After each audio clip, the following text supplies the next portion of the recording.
নমস্কার বন্ধুরা, সুলেখা রান্নাঘরে চলুন আজকে একটা ফুলকপি দিয়ে রুই মাছের ঝোল দেখাচ্ছি। পুরো মাংসের মতন টেস্ট হবে।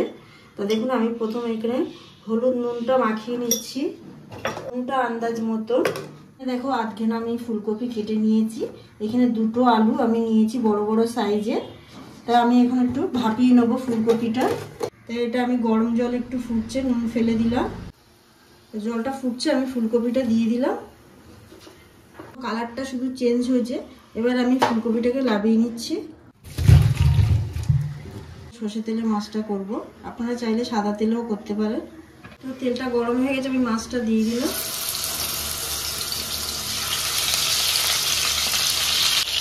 মাছটা এরকম আস্তে আস্তে ভাজতে হবে। মাছটা ভাজা হয়ে গেছে, দেখো এপিট ওপিট করে ভালো করে আমি ভেজে নিয়েছি। এবার তুলে নিচ্ছি।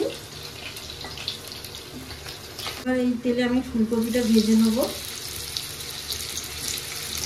এটা দিয়ে দিচ্ছি, দিয়ে আস্তে আস্তে আমি ভেজে নেবো। দুটো পেঁয়াজ রয়েছে, আমি ছোটো ছোটো টুকরো করে নিয়েছি। এগুলো সব পেস্ট করে নেবো। আর এখানে 3টে রসুনের কোয়া, টমেটো দিয়ে দিয়েছি, 1 চামচ হলুদের গুঁড়ো, আন্দাজ মতন জিরের গুঁড়ো 1 চামচ, একটু জল দিয়ে দেবো। দেখো ফুলকপিটা আলুটা পুরো ভাজা ভাজা হয়ে গেছে। আমি এবার তুলে নিচ্ছি জিনিসটা।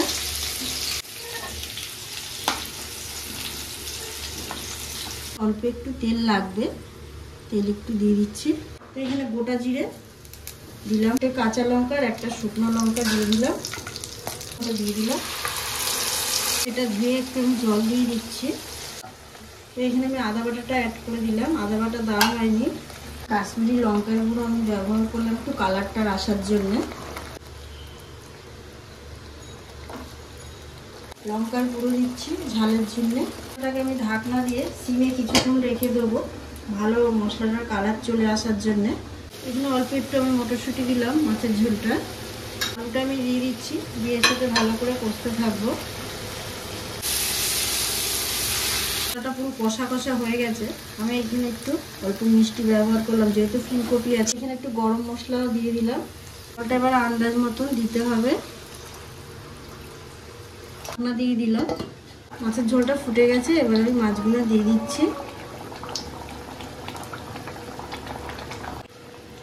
গ্যাসটাকে আমি সিমে দিয়ে দেবো, দিয়ে ঢাকনা দিয়ে দেবো। এবার আমি ফুলকপিটা দিয়ে দিচ্ছি। এই ফুলকপিটা দিয়ে যদি 2-3 মিনিট রাখবো, রেখেই লাভিয়ে নেবো, না তো ফুলকপিটা ঘেটে যায়। দেখবে মাছের ঝোলে দিলে এত সময় ঘেটে যায় মাছের ঝোলটা। মাছের ঝোলটা পুরো রেডি হয়ে গেছে। দেখো আমি এবার লাভিয়ে নিচ্ছি গ্যাসটা বন্ধ করে দিয়ে।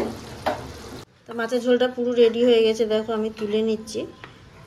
তো কত সুন্দর কালার এসছে, গরম ভাতে যা খেতে লাগে। মাছের ঝোল পুরো রেডি হয়ে গেছে ফুলকপি দিয়ে, পুরো মাংসের মতন। আর গরম ভাতে খেতে দুর্দান্ত লাগে। তো আপনারাও বাড়িতে ট্রাই করে দেখুন, দেখে যদি ভালো লাগে তো প্লিজ আমাকে সাবস্ক্রাইব করুন, আমার পাশে থাকুন। আর কমেন্ট করে জানান কেমন হয়েছে মাছের ঝোলটা ফুলকপি দিয়ে।